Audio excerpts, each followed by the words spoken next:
Hey sketchy friends, so we are continuing with sketching Gaudi. This is episode 2. If you haven't seen episode 1 yet, then you can go back and do so here. I've linked it in the corner of this video. And I'm trying to keep this relatively simple and keep it as accessible, beginner friendly as possible. So we have sketched a section of a mosaic wall from Gaudi's architecture in Barcelona, and we're going to move on this week to sketch a section of his famous Casa Battlo, and this is also known as the House of Bones and also known as the Dragon House. It's super cool, really famous. I'm sure you would have seen pictures of it before. So I really liked this photo that I found, and I like that it's just an element of the building. It's quite a large, overwhelming building, so trying to draw all of it could be quite a challenge.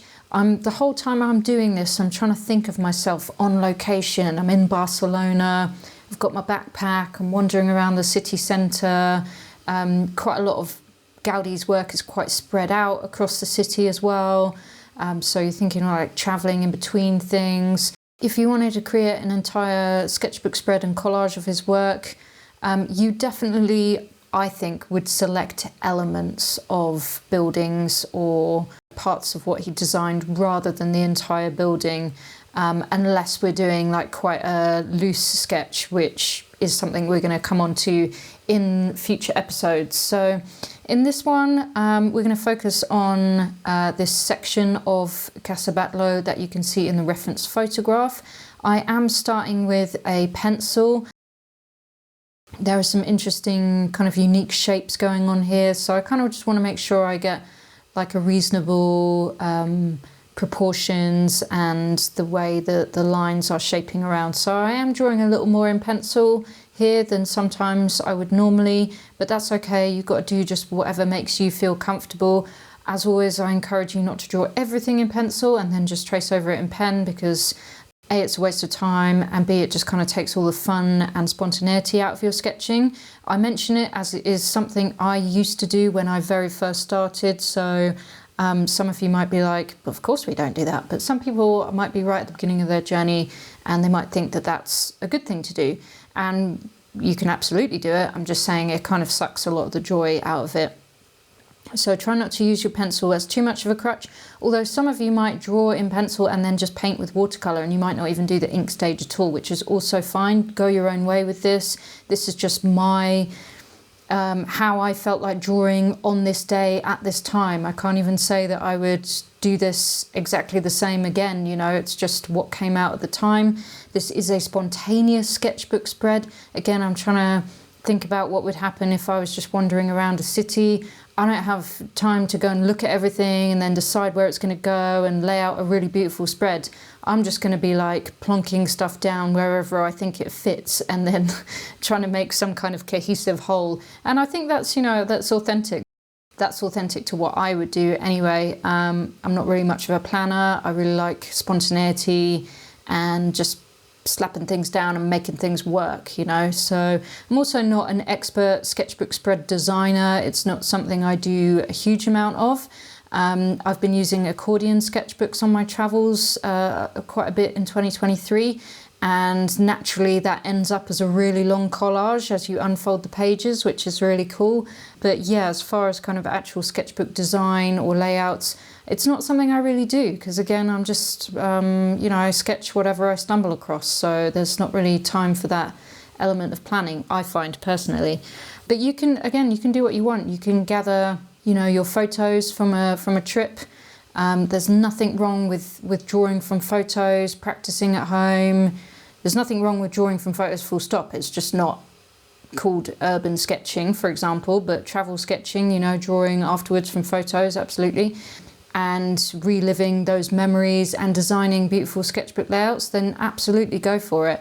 But this, I'm trying to channel what would happen if I was out in Barcelona, as I will be in April 2024. Did you see that seamless link there? Did you like that? So yeah, I am going to Barcelona and Costa Brava. I forgot the name of the place then for a second, and Costa Brava with a group in April 2024. We are going travel sketching together, which is going to be awesome. I'm going to share lots of tips and tricks with all those guys, and I'm really looking forward to actually teaching in person rather than through the internet, which I also love, but teaching in person really is very special. I love it, and connecting with people. And this time we're not spending 3 hours together, we're spending like 7 days together. So it's going to be really, really cool to kind of get to know everyone, sketch together, see where everyone's at. Blah, blah, blah. Anyway, my point is there are still a couple of spaces left on that trip if you are interested. So do get in touch. I also will leave the link in the description below, which has the itinerary and the contact at Adler Marlow, which is a very boutique travel agency who have been organising Sketching Spain trips for the last several years. They've now expanded into Sketching Portugal as well. So for more information, you can go and check out Adler Marlow, Danny and Judith, who run those sketching programs. Really, really lovely people. And I'm honoured to be able to run the Sketching Spain one alongside those guys. So go check it out. So I've moved on from my pencil and now I'm using a fountain pen. This fountain pen is like, honestly, I think I counted my fountain pens this morning. I have 9, which I don't think is bad. I don't think that's an addiction quite yet. But this one is the cheapest one I own. It cost me 99 Rand, which is probably about $5, 5 US dollars. It's by Platinum, who are the same company that make Platinum Carbon ink that I also use in all of my fountain pens. It's called a Platinum Preppy. I think it is a special edition, like a limited edition or something, because it's got this cool like green barrel with black squares on it. But it is just absolutely fantastic. $5, probably my favourite fountain pen that I own. None of my fountain pens are particularly expensive, but yeah, it's just got a great line weight. It works really nicely every time you pick it up, and it's just really light and it's beautiful to draw with. So if you're in the market for a super cheap fountain pen that works really nicely, then check this one out, Platinum Preppy fountain pen. And yeah, I'm just kind of trying to be loose. I'm not trying to follow my pencil lines too much, and I'm not getting too hung up on the details. You see how I've drawn the repetitive, almost scale-like kind of shapes along the edge of the roof there, or where the wall joins the roof, should I say. I can't quite see what's going on in the photograph, and I feel like that might be true to real life as well, because this would be right at the top of the building, and with my poor eyesight, then you know, I also wouldn't really be able to see exactly what's going on there. So kind of drawing to the best of what you think is there is totally fine. The drawing is about the overall picture, and you know, you can get away with just kind of being quite loose with the details, because then when you stand back and you look at the overall sketch, then you can absolutely tell what is going on. And obviously with it being Gaudi, his architecture is so organic. You know, there's not much in the way of straight edges and angles and stuff like that, which is really cool. It's almost like you are drawing an animal, you are drawing a dragon, because there's just so many organic shapes and stuff. There really just is no one else in the entire world like Gaudi, and the fact that Barcelona is home to these like insane creations is just amazing. And I've been to the city many times, usually on flying visits though, because I used to work on a cruise ship, so I used to dock there every 2 weeks, but you only get a few hours, so it's just really not long enough to do anything too meaningful. So I've seen some of the key sites, but it'd be really nice to go back and spend some proper time there. I think we're in Barcelona for the first 3 days, and then the Costa Brava for the final 4 days. And we're also going to see Salvador Dali's house as well, which I'm super excited about. Okay, so I'm moving up onto the roof now. And you can see I'm kind of avoiding it a little bit because I'm hesitating, because I want to make it look good as possible, but it is quite tricky. So I'm just looking at the contours of the kind of scales and stuff on the top of the roof there. I'm going to call them scales. I don't really know what the correct term is really. but you can see what I'm doing. And, you know, the interesting part is going to be trying to get these kind of scale tiles onto the roof, and also kind of give that idea of the roof bending around. So I think that's the trickiest part of kind of drawing these tiles in some kind of perspective so that it kind of demonstrates that. So I have got the pencil marks down to give me a rough idea of where the tiles are going, but I'm actually going to return to my pencil, and don't be scared to do this. If there's something where you're just not sure, you can just totally pick up your pencil again just to put some rough guidelines. So I'm just trying to put a line in there to show where the tiles kind of change direction a bit. And I know it's not exactly right with the photo, but I don't mind as long as I've got some kind of idea that the roof and the tiles like bend and move in a different way, then that's fine. So that line is going to help me know where to sort of change angle with the tiles that I am going to draw. So I have sped this bit up because nobody wants to sit here and watch me draw a million roof tiles.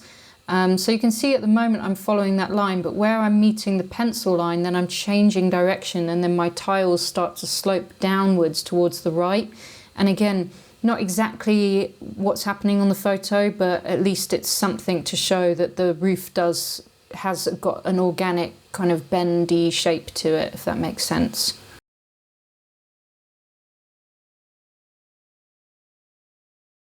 You know, and there's nothing to say that you have to draw in all of these tiles, and on a different day maybe I would have only just drawn a few of them, but I was quite keen to draw them all in today, just to really kind of emphasize that kind of dragon scale pattern, to be honest with you.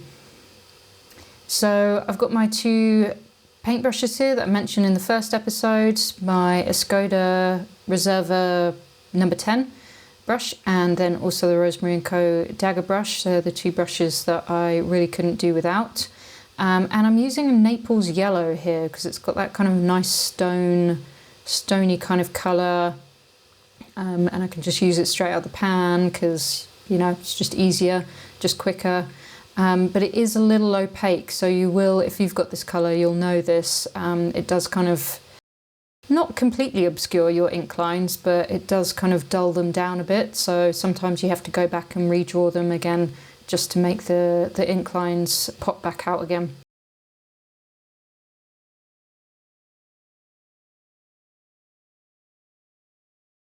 So I'm starting with the Naples yellow, I guess because it's like my lightest colour really, and I'm also looking around everywhere to see where the colour is used. So I want to paint everything that's kind of this colour at the same time.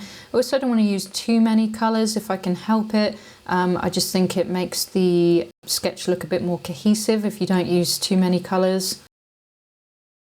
And I feel like there's a bit of an undertone of this kind of yellowy golden colour in the roof, so that's why I'm just painting a very light layer of that into the roof.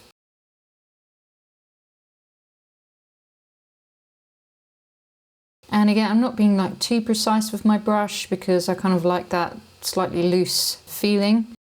And I'm being a bit lazy here and I'm not washing off my palette. I'm just putting some blue down on top of the yellow there. But it's okay because the blue in the photograph is kind of bluey green as well. And this is my phthalo blue in this set, Daniel Smith phthalo blue. And phthalo blue is a super strong colour, so you have to be kind of careful with it. You know, it's quite complicated what's going on here with the colours and the reflections and stuff like that. But again, you know, I'll just do the best that I can. I find that squinting my eyes at the photograph and just kind of trying to think in terms of shapes of colour and trying to not listen to any kind of logical mind or trying to make any sense of what's there. Just using my eyes, squinting, looking for the shapes of colour and just putting them down without overthinking it too much. Those would be my words of advice for doing something like this. And also, if you're not sure, keep your colours, you know, keep your washes kind of light to start with. And then if you need to come back and darken any areas, then you can just add another layer and that's absolutely fine. Always better to start light and then get darker, because obviously it's difficult to go back the other way. So I'm using that blue, but I'm kind of adjusting it. I'm adjusting the mix each time I'm painting an area that I think is just a slightly different shade, but my base of blue is always kind of the same. And again, I think this probably just helps with a bit of cohesion in the sketch. So I couldn't fit too much of the windows or anything into the sketch, but that's fine. For me, it's all about this roof, and I really like that tower on the left as well. Those are my favourite bits. So I kind of like that it's just peeking into the corner of the page, and you know, my focal points are that roof and the tower, so it's fine that we can't see too much else of the building. Later on, potentially in another episode, because I haven't decided yet, I do have some photographs, close-ups of the windows that are on the lower floors of this building, which are super famous. I think you'd recognise them if you saw them. They might almost serve as a bit of another zoom in on another part of that building later on, but we'll see. We'll see which photo I choose next. So I try not to plan this too much so that I can just, I don't know, just make it feel a bit more spontaneous, really. So I've just kind of mixed up some green, and I'm just adding those to those kind of, I guess, like the spine on the top of the, on the back of the dragon that is kind of on the top of the roof. Oh, such a cool building, such a cool building. I can't wait to see this building in real life, and I can't wait to hopefully draw it as well. And yeah, I'm excited to see as much Gaudi stuff as I can when we're in Barcelona. And I know it's cheesy, and I know it's like the most popular part of Barcelona, but still there's a reason for that, because these buildings are just mental. So I am super excited. The only one I've ever remember distinctly seeing is the Sagrada Familia, because like you can't really miss it, and it's also not too far walk from where the cruise ship would dock. So that one was possible to see. But even the park is closer, but I don't think I went in there. I'm not sure. I think my priority was always to go to the best restaurant to find it, or the best place I could find to have paella, and just sit and eat paella and drink beer, and then get back on the boat again. That was basically our flying visits to Barcelona. So I'm painting in these kind of areas above the greenery there, and I'm using my Rosemary & Co dagger brush just because it's sort of smaller, more defined areas, and I'm painting them quite nice and dark just so that they kind of stand out from the roof tiles behind them. And I hope you guys can see I'm trying to keep this sketch as simple as possible, really. It's a very distinctive building, so luckily you don't have to go too wild for it to be recognisable. And on top of this Naples yellow, I'm now just putting a touch of blue, because I can see these really nice blue shadows on the photo, so I really wanted to try and get those in as a nice contrast with the yellow underneath. And this kind of final stage of the sketch is kind of what brings it all together, really, is just adding in these kind of shadow details, giving it some more contrast, that kind of thing. And you can see I'm painting around where the mosaic wall that we did in episode 1, they're kind of like just bleeding into one another, and that's absolutely fine. That's pretty much what I'm going for on this sketchbook spread, I think. Maybe I'll end up doing something in a box.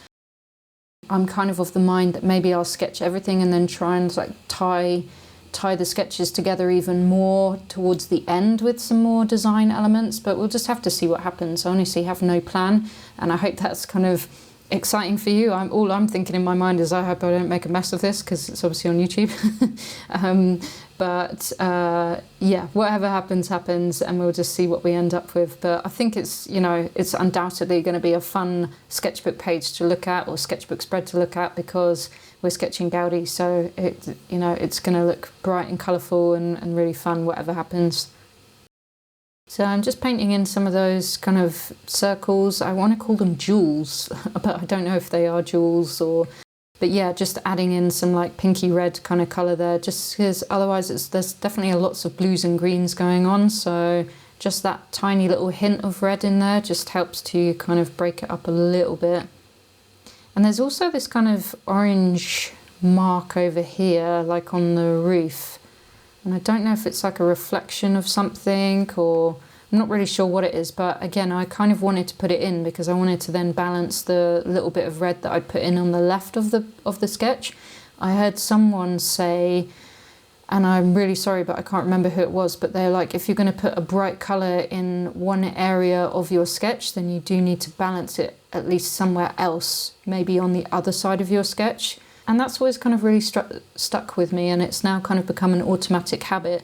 But now I'm watching this, I'm realising that's what's happening there. So that's a little tip just to keep in mind. I'm really sorry, I can't remember who I heard that from. I want to say like Inma Serrano, but I don't think she's the only person I heard it from. But yeah, someone like that probably.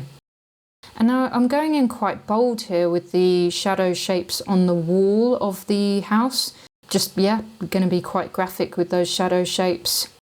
I think that just adds like a bit more playfulness to the whole sketch. And it's also going to really add some dimension and a bit more drama as well, because it's a bit flat at the moment. But just adding these shadow shapes on the front of the wall there, just looking at the picture and just trying to think in shapes, already has made it look, yeah, more contrasty and more dramatic.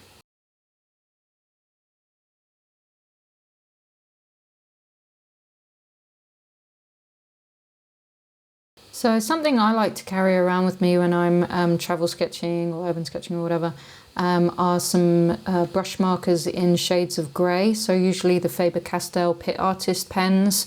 Recently I have tried the Koi Sakura brush pens. But yeah, in various shades of grey. I feel like they really help. I think they work really well with watercolour. The Koi Sakura ones are water-based and the Pit Artist pens are India ink-based, but they're translucent, so they layer over watercolour really nicely, and they're a really quick, easy, convenient way to add some depth to your ink and watercolour sketches. So I do actually have a video on this on YouTube. I think it's called something like My Secret Weapons or something like that.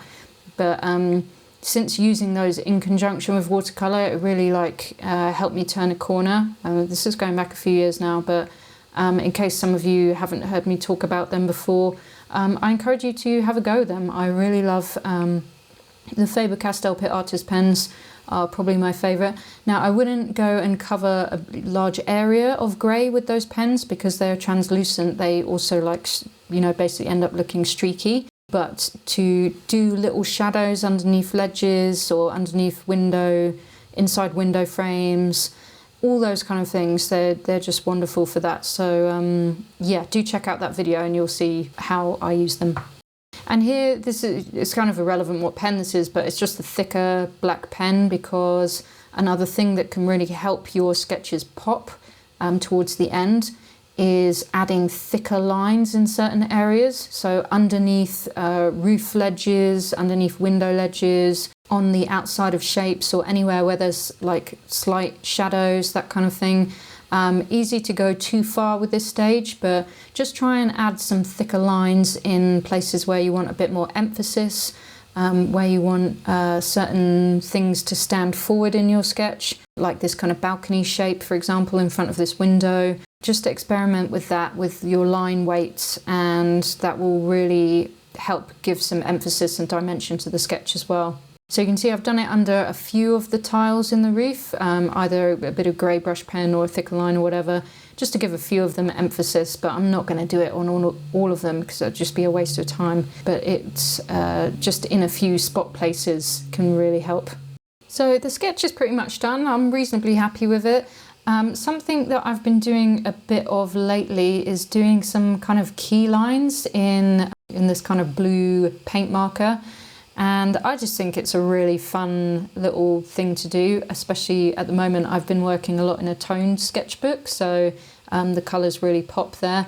But I thought with the bright blue sky behind this building, maybe it would be nice just to put a blue key line around the edge of the building. So I am using a Posca paint marker right now, but it's really not behaving itself. I'm trying to pump it, and on this spare bit of paper, I have learnt my lesson finally, not to do it on my sketch. But to do it on a spare piece of paper. and I have been shaking it, but it's still typically not behaving itself super well, which is one of the downfalls of paint markers sometimes.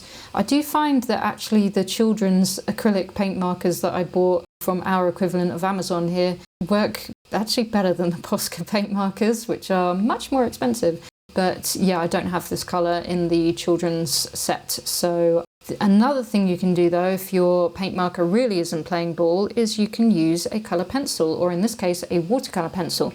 You can use them just dry without water and they're nice and vibrant. So if you don't have paint markers, or if yours is just not working like mine's not, then you can just use a colour pencil.